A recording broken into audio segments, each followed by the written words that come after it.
Hi viewers, welcome to great Telangana TV. ఈనాటి తాజా అంశాలపై మన ఎడిటర్ బిఎస్తో చర్చిద్దాం. ఎప్పుడైతే పార్లమెంట్ ఎలక్షన్స్ ప్రకటన జరిగిందో అప్పటి నుంచి దక్షిణాది ప్రాంతం నుంచి అంటే ఆంధ్రప్రదేశ్ ముఖ్యమంత్రిగా ఉన్న చంద్రబాబు నాయుడు, అదే తెలంగాణ ముఖ్యమంత్రి కేసీఆర్ ఇద్దరు జాతీయ రాజకీయాల్లో చక్రం తిప్పాలని చాలా కన్స్ట్రక్టివ్గా ముందుకెళ్తామని ప్రకటనలు చేశారు, వెళ్ళారు, ప్రచారం కొనసాగించారు. చంద్రబాబు నాయుడు దూసుకుపోతూ ఉంటే కేసీఆర్ మాత్రం ఈ విషయంలో ఎందుకో కొంచెం వెనకబడ్డట్టుగా కనిపిస్తుంది. దానికి కారణాలు ఏంటంటే రైట్, కేసీఆర్ వెనుకబడ్డాడు అనే ప్రచారాలు కొంత జరుగుతున్నాయి. ఇప్పుడు కేసీఆర్ వెనుకబడడం అంటూ ఉండదు. ఎందుకంటే ఆయన వ్యూహాల గురించి తెలిసిన వాళ్ళుగా అలాంటి ప్రచారం జరగడం అనేది ఇట్స్ రాంగ్. ఎందుకంటే మనం చూస్తున్నాం, చంద్రబాబుది ఒక పంథ, కేసీఆర్ది ఒక పంథ. చంద్రబాబు నాయుడు గెలుస్తాడో లేదో తెలియని పరిస్థితి.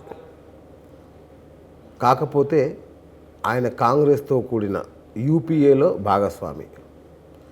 యూపీఏ పక్షాలను కూడగట్టుకోవడం, రేపు ఏం జరిగినా ఇప్పుడు ప్రస్తుతానికి మనకు తెలుస్తున్న దాని ప్రకారం ఆంధ్రప్రదేశ్లో ఆయన గెలిచే అవకాశాలు తక్కువ.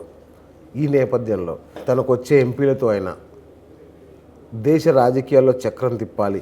కేసీఆర్ ముందు తగ్గకూడదు, మొదటి లక్ష్యం ఆయనకి. కేసీఆర్ ముందు తగ్గకూడదు అనేది మొదటి లక్ష్యం. కేసీఆర్కి ఆయనకి పోటీలో భాగంగా స్థాయిని పెంచుకోవడం.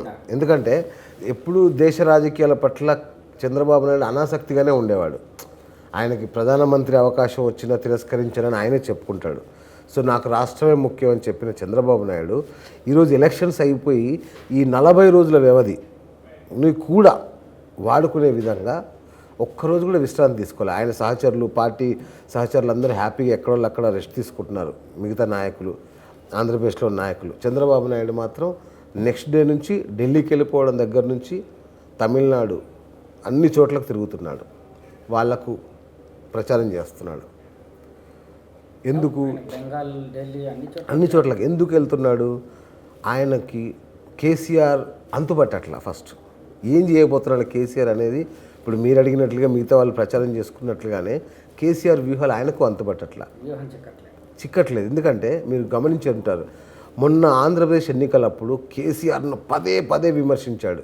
సో మొన్నటి ఎన్నికల్లో చూసాం కదా, చంద్రబాబు నాయుడు ఎంత కవించినా కేసీఆర్ నుంచి ఒక్క విమర్శ రాలేదు చంద్రబాబు విషయంలో. సో అది తను మాట్లాడితే అదేమైనా మళ్ళీ చంద్రబాబు నాయుడుకు లాభం కలుగుతుందనో లేదా తన సహచరుడు జగన్కు నష్టం కలుగుతుందనో, మొత్తం మీద వ్యూహం ఏదైనా కావచ్చు, కానీ చంద్రబాబు నాయుడు ఎన్ని విమర్శించినా చివరికి హైదరాబాదు విషయంలో మాట్లాడినా సరే కేసీఆర్ మౌనంగా ఉన్నాడు. కవ్విస్తున్నాడు అనే విషయం అర్థమైపోయి చాలా మౌనంగా ఉండడం. ఆ తర్వాత కాలికి బలపం కట్టుకొని తిరుగుతున్నాడు చంద్రబాబు నాయుడు. ఈవీఎంల మీద గొడవ దగ్గర నుంచి, మరి అది తన విజయం మీద నమ్మకం లేకనా లేదా విజయం మీద ధీమాతో దేశ రాజకీయాల్లో చక్రం అంటే కేసీఆర్ కంటే ముందు వెళ్ళి చక్రం తిప్పాలనుకుంటున్నాడా? సో ఈ వ్యూహంతో ఆయన వెళ్తున్నాడు. కానీ కేసీఆర్ వ్యూహం అది కాదు. అంటే కేసీఆర్కి ఇప్పుడు అవసరం లేదు. కేసీఆర్ ఆలోచన విధానం ఏంటి? కాంగ్రెస్కు బీజేపీకి సమాన దూరం అనేది ఆయన ఆలోచన. ఆయన ఏ పక్షానికి అంటే యూపీఏలో ఉండదలుచుకోలేదు, ఎన్డీఏలోనూ ఉండదలుచుకోలే.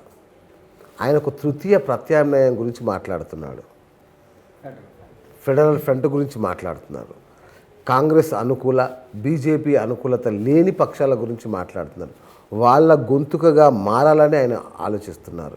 అవసరమైతే ఒక కొత్త పార్టీ పెట్టాలని కూడా ఆయన ఆలోచిస్తున్నారు. ఈ నేపథ్యంలో చంద్రబాబు నాయుడు లాగా ఏ పార్టీకని వెళ్ళి ప్రచారం చేస్తాడు ఆయన?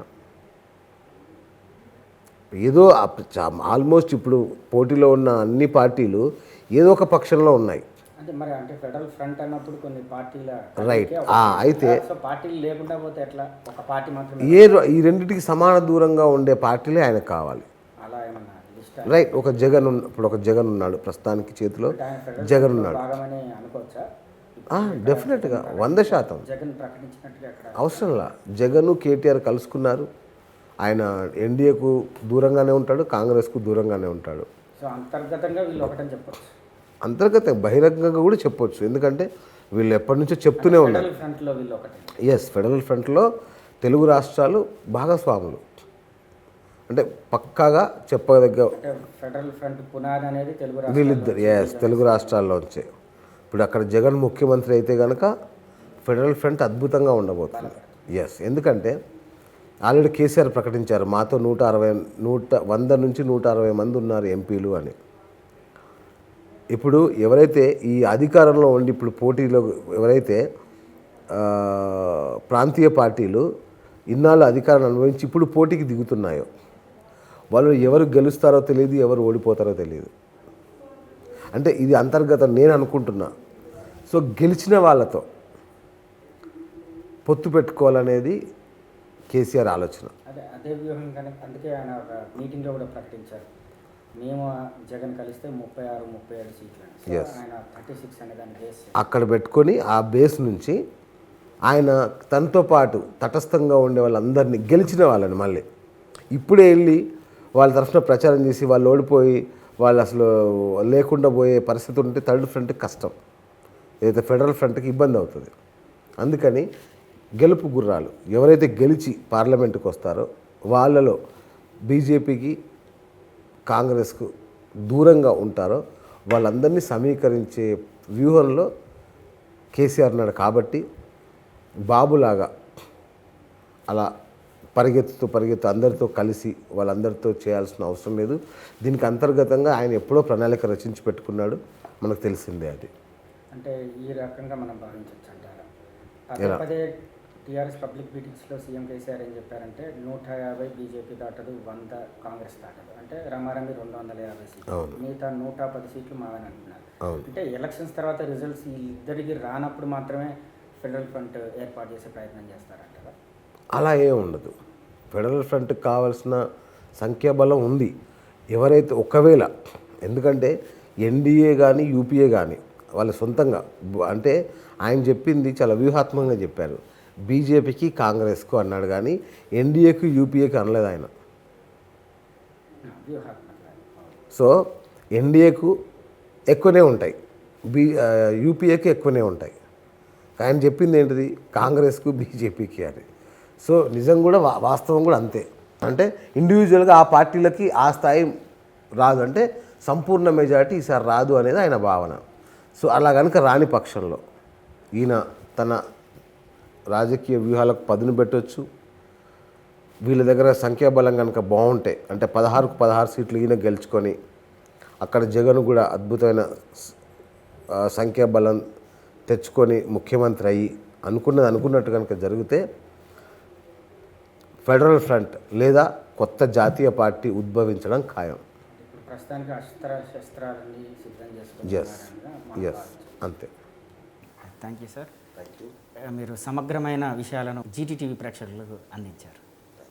నిరంతర న్యూస్ అప్డేట్ కోసం ఛానల్ ను సబ్స్క్రైబ్ చేయండి. పక్కనే ఉండే బెల్ సింబల్ ను క్లిక్ చేయడం మర్చిపోకండి. అప్డేట్స్ ని మిస్ అవ్వకండి. Thanks for watching.